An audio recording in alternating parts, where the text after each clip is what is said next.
There are in the region of 900 corners per single lap, and each lap is approximately 43 miles round, so you can imagine the problems of learning a circuit of this type.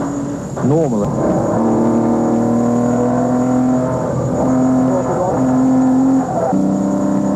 of course, this is a normal day with normal traffic, so to watch how much road we use, it's very narrow at the best of times, and in the race you have to be very careful at all times not to touch the curbs and try and avoid the gutters because of nails which are left by the horse's shoes.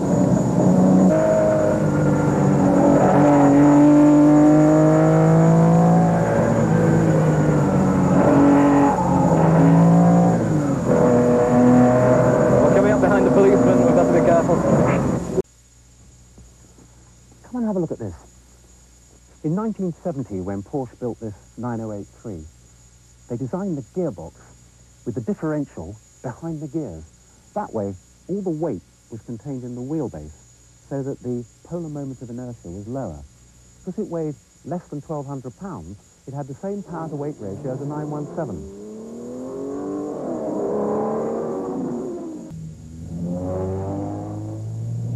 On the Nürburgring, it was 20 seconds a lap faster than the 9082.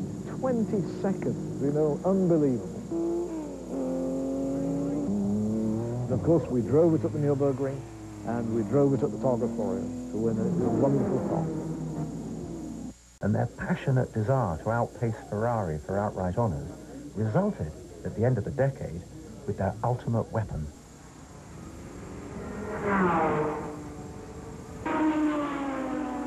The background to them was a change in the regulations governing endurance racing for the 1968 season, and it stemmed from the FIA governing body having become alarmed at the size of engines used and the power and speed of endurance cars in 1966-67. 917 was to establish Porsche as the undisputed world leader in endurance racing. And in the 1970 championship season, if you weren't in a Porsche, you're at a distinct disadvantage. The 917 would take a driver to the absolute limit.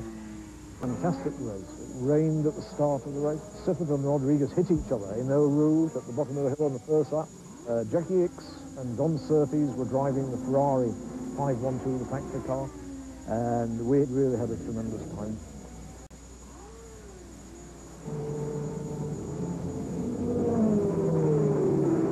149 miles an hour for 1,000 kilometers.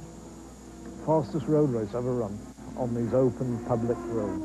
In 1970, I knew the car was obviously capable of finishing in a race because we'd almost done it the year before.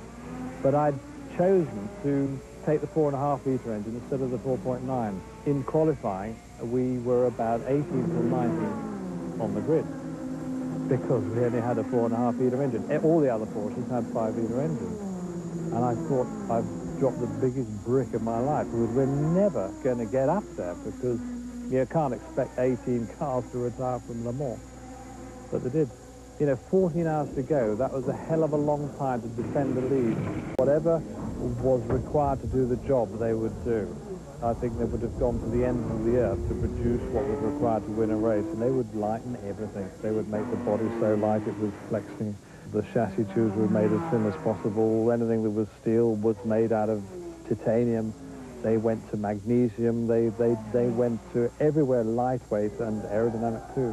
In 1971, when Porsche were chasing that elusive second victory at Le Mans, they had a French aerodynamicist design this bodywork on a regular 917 chassis. It became known as the Pig because of the colour and these outrageous cuts of pork that were painted all over it. Porsche, well, they did that as a publicity gimmick because they hadn't got any sponsorship for the car. But I knew this car very well because in 1971, I was driving a Ferrari at Le Mans when Willie Cowson, the factory Porsche driver, went past me at about 230 or 40 miles an hour and literally sucked me off the road. I discovered afterwards that whereas the long-tail cars had the air very gently spilling off the back of them, this one had a huge vortex that followed behind it and literally vacuumed me off the road.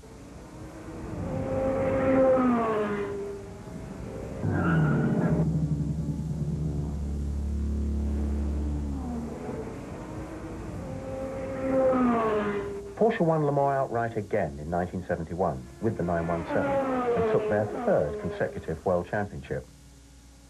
But for 1972, with new regulations being brought in for the World Sports Car Championship, Porsche decided to redirect their racing effort at North America, an increasingly important market for their product. They focused a major attack on the 1972 Can-Am series, combining with the American-based Roger Penske team. Their secret weapon? A turbo version of the 12-cylinder 917, an open spider known as the 91710. Developing close to 1,000 horsepower from its 5-litre turbo 12 and housed in a special magnesium tubular frame weighing just 100 pounds. In 1972, the 91710 was the most powerful road racing car in existence.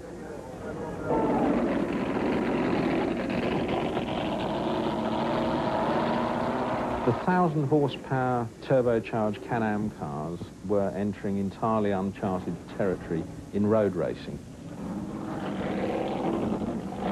Previously, we'd seen something like 2,500 horsepower dragsters, which were powered by engines running on methanol, very, very highly tuned, nitromethane injection, all sorts of amazing gizmos attached to them. But here we were talking about a 1,000 horsepower engine, which was not only going to last a quarter-mile straight line sprint, it was going to run up and down through its entire rev range, through the gears, in a road racing car, for a minimum 200 miles.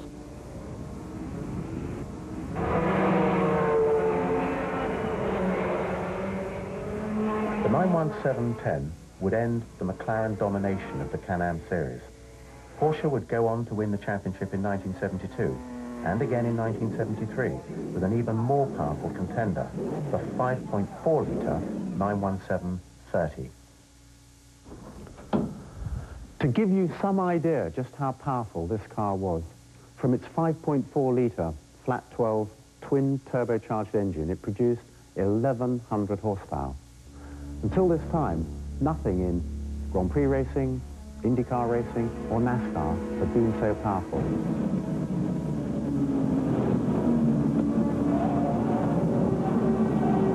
So powerful was the 91730 that Porsche took it to the Talladega Banked Oval in the United States to make an attempt on the outright closed circuit record.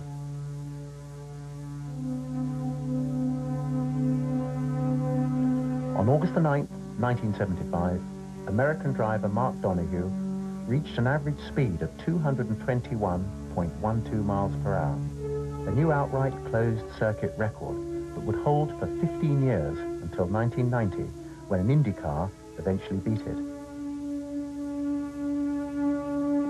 This would be the sign-off for the factory support of the 917 program, one of the most successful in motorsport history.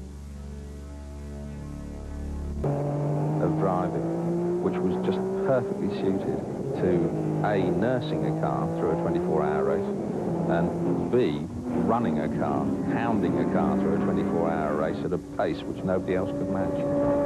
One of the great features of endurance racing, which sets it aside from Formula One, which for many years now has been effectively just sprint racing. It's only an hour and a half, hour and 20-minute race, as opposed to a 6-hour race or a 12-hour or 24-hour race.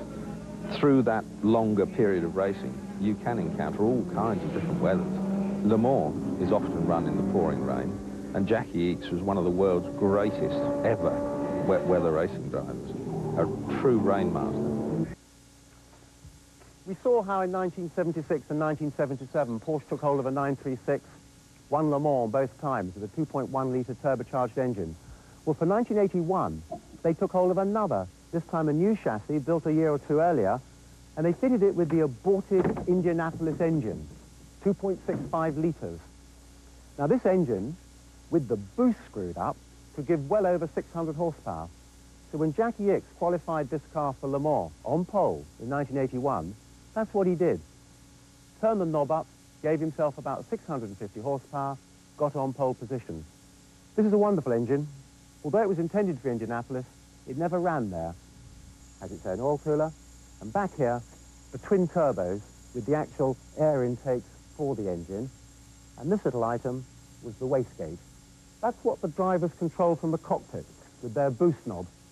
In some ways, it was an unfair advantage, because if you're normally aspirated, you've got so much horsepower, no more and no less. With the boost control, you get whatever you want. You screw it up at the beginning of the race, disappear into the distance, back it off, and cruise into finish. That's exactly what Ixon Bell did to win the 1981 Le Mans 24-hour race.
This is one of the most exclusive road-going supercars ever built, the Porsche 962 CR. And it will be an extraordinary car that could keep up with it on the street. The engine has 3.4 litres, flat six, twin turbocharged, giving something over 600 horsepower. This car is quick, very quick. Group C, which had built into it a very strong element of fuel economy, to encourage manufacturers to employ endurance racing as effectively a laboratory in which more efficient internal combustion engines could be developed for use in the wider industry and in everyday road car production. Now that kind of formula was of course of great interest to Porsche, because it enabled them to put their engineering not only on display for promotional purposes, but also to test their engineering very publicly, so that there would be a natural spin-off into promotion of their road-going cars, their road production cars. In 1982, natural for the outer skin to double up as the load-bearing member within the car.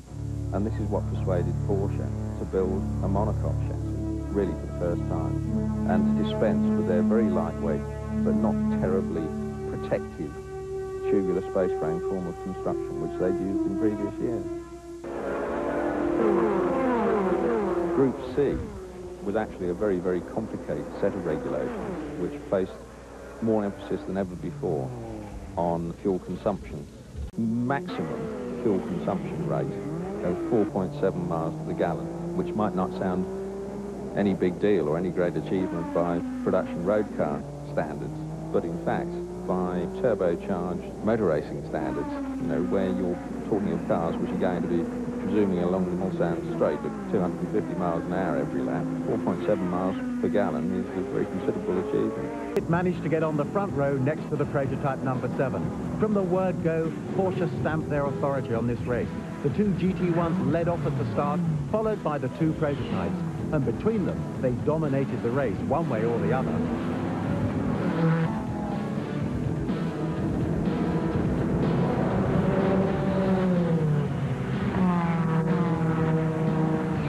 That was, well, exhilarating.